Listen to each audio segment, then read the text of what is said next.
Now, I'm excited to introduce you all to award-winning author Guadalupe Garcia McCall, whose prolific backlist of titles is presented to you on this slide. And in case you're interested, all of these titles are available as audiobooks, via recorded books, or in the case of Summer of the Mariposas, listening library.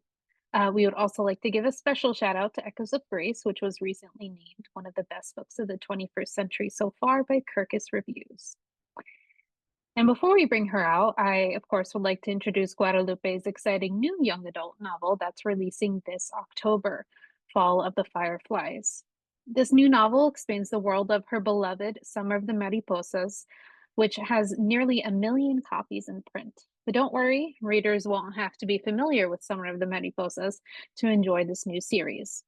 The first book in the Seasons of Sisterhood trilogy, Fall of the Fireflies, is a reimagining of Sophocles' Antigone. The story follows 15-year-old twins Delia and Velia as they plan the launch of their magic twin tour with their father's Tejano band. When a sudden supernatural attack makes their papa delirious with a susto, a fright so awful that it allows a mysterious supernatural being to begin to slowly suck the life out of him, the twins must hunt down their attacker. A wider world of borderland monsters soon opens up to them. Each twin has her own decision to make with her own guide from the Aztec pantheon. Quetzalcoatl guiding Belia, and Charlotte advising Delia. Soon the girls must choose. Should they follow a divine mandate to become monster hunters for the goddess of death? And can they obey the will of the gods while saving their father's life? The page-turning monster hunting mystery will publish simultaneously in Spanish as El Otoño de las Luciérnagas, translated by Guadalupe's good friend and acclaimed writer David Bowles. This fun and magical story set on the Texas Rio Grande will pair well with celebrations and lessons during Latina Heritage Month or about Mesoamerican folklore. Velia and Delia are a dynamic girl twin duo, but they're also beginning to find their ways as individuals as they navigate the dynamics of their blended family, healing from past mistakes. Teens will be drawn to this thriller full of magical realism and high-stakes adventure. We hope you're excited about it just as we are, so now I'll go ahead and pass it over to Guadalupe herself to chat more about Follow the Fireflies. Hi, I am so glad to be here. My name is Guadalupe Garcia McCall. I am a Latina or Mexican American author. I have dark black hair. I'm wearing a blue shirt with my favorite pearls, which are pistachio colored. And in the back, you will see my closet because I'm in my office. The doors are white and the background is gray. Well, I'm here to talk about this brand new offering, Fall of the Fireflies. I want to share a slideshow because I want to talk about how it came about. And yes, David Bowles, thank you very much because you are always inspiring me. And I'll give you the details about that. So let me begin here. Season of Sisterhood series. It is unexpected for me as it is for my readers that I have this new series. It all started in 2012 when I wrote the Mexican American reimagining of Homer's Odyssey. The reason I wrote this book, and I think it's important to go there, but the reason that I wrote this book is because I had a group of students who did not want to read the Odyssey. They just kept telling me that it was a book about guys, with guys going on adventures, guys getting magical gifts from the guys fighting monsters from Greek mythology. And what were the women doing? The girls in my class asked me. What are they doing? They're weaving for 20 years. One of them even said, I'm not weaving for some guy for 20 years, no matter how cute he is. We had a good laugh that day, but I did talk to them about the time period in which that book was written and why it was important to read it now and study it for women's issues, equality, diversity, and where we need to go to continue to do good work for the females, the women in our world. And so the girls agreed to read the Odyssey, and as they were leaving, their leader, the one that had done all the talking, she turns to her friend and she says, "It's not fair. We need our own Odyssey." And oh my God, the light bulb just went on in my head. And I thought, oh my God, of course, I'm a writer. I can do this. I can write an Odyssey for girls. I can turn the hero's journey into the heroine's journey. Why not? And I went home and I just took the sticky notes out and I started using the hero's journey as a structure to plot out how I was going to do this. And I thought, okay, Odysseus was a man and he had a lot of men because he was their general. We have a girl who has a lot of friends. But then I thought, no, I don't want to do a lot of friends because then I'm going to have to deal with a lot of parents.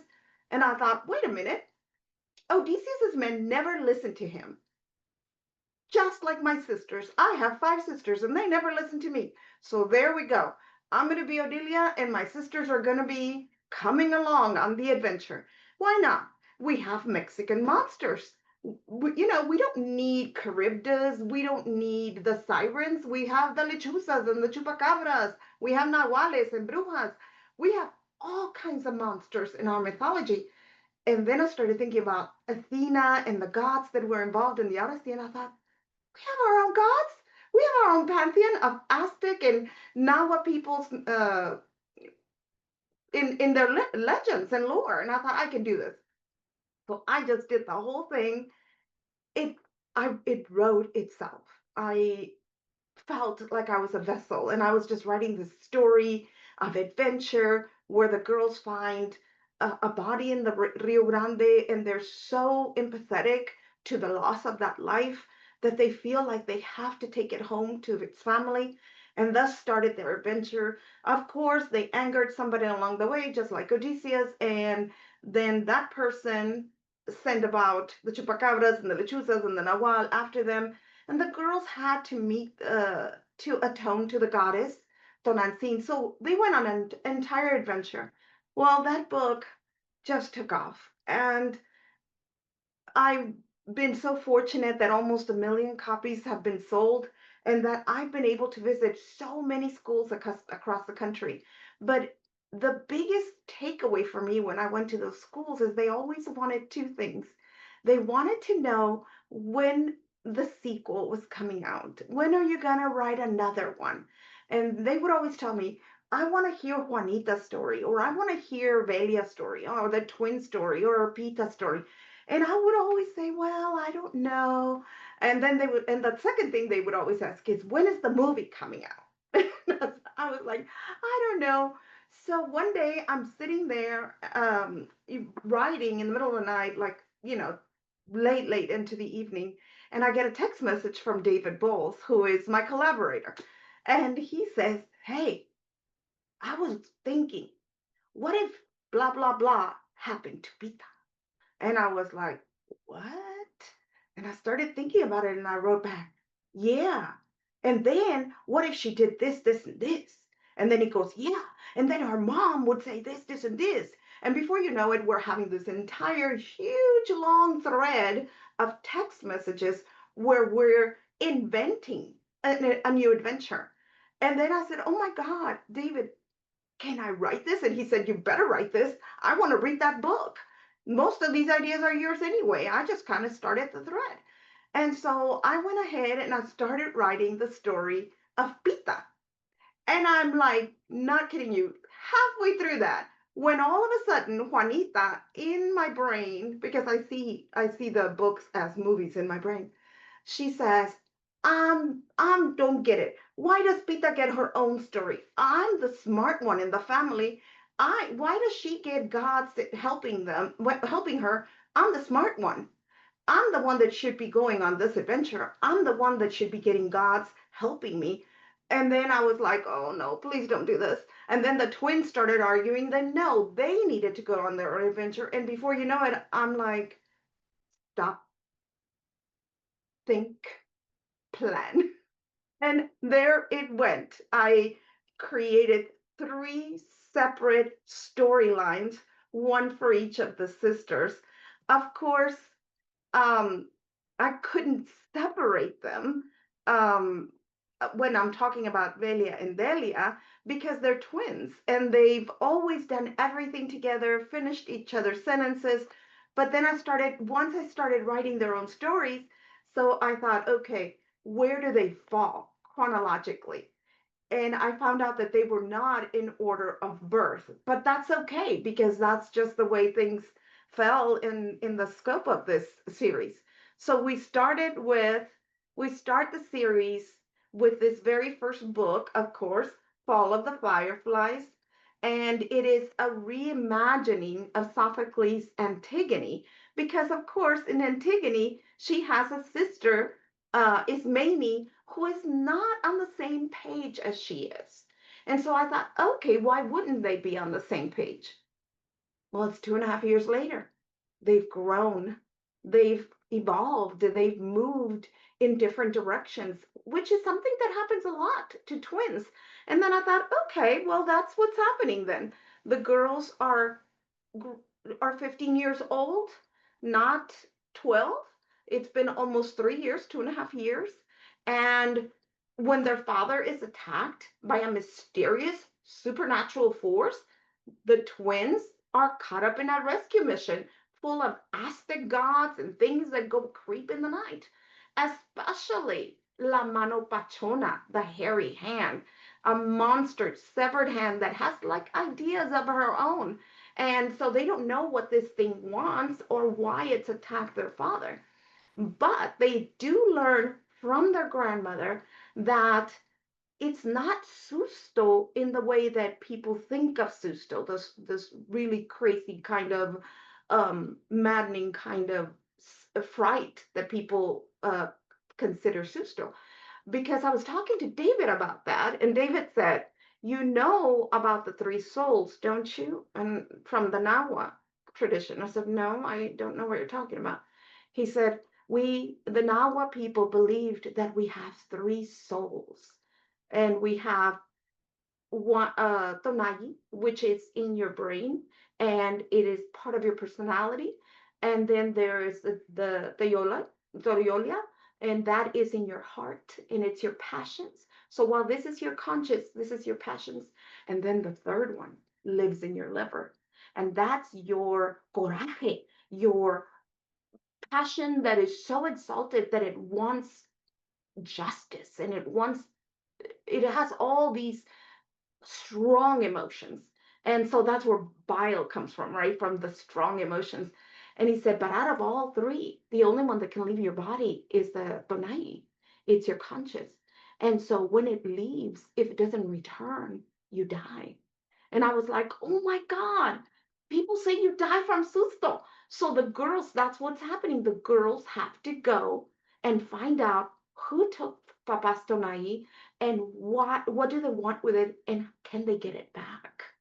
And in the meantime, of course, there's all these gods interfering, having their own plan for them, which is what makes it an adventure, a fantasy. So after that, we have the second book, which is coming out hopefully in 26, maybe early 27. It is called Spring of the Cicada, and it is a reimagining of Mary Shelley's Frankenstein. And this is Juanita's story. Um, uh, in the middle of a winter storm of global proportions, Juanita is led to an aposento, an otherworldly subterranean facility where Mama has been guarding the monsters her twin sisters have captured.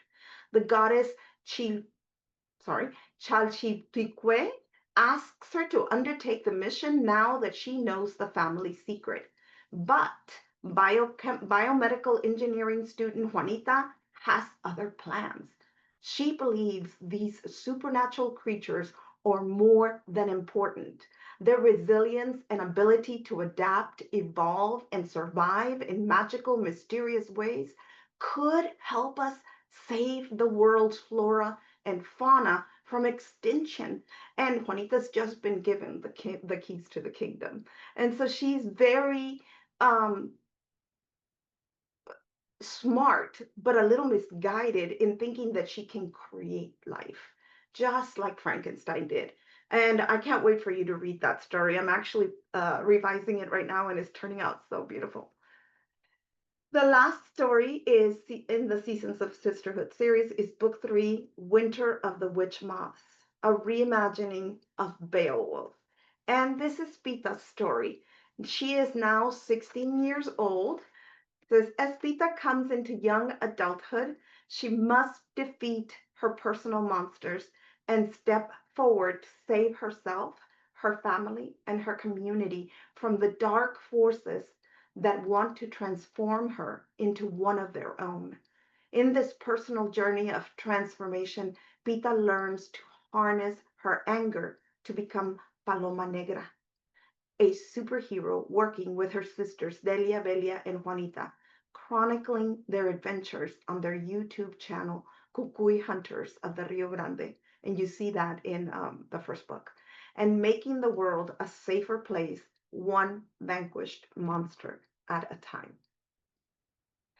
Um, I hope that when readers read this series, they see that the same themes are present in all of the books. These themes are holding fast to familial ties, building community, facing our fears, finding our identity, and earning the freedom to live. It struck me once I had finished writing them all that I'm doing something that is very important to me. I'm showing the evolution of our hearts, of our souls as humans having this human experience, as divine creatures having a human experience in this world. In Mariposas, the girls were surviving magical creatures. In Fireflies, the girls are hunting the magical creatures. And then in Cicadas, the girls are healing magical creatures. And in the end, in witch moths, they are becoming magical creatures. I hope you enjoy this series, and I hope that you have a wonderful time reading it to your students. Thank you.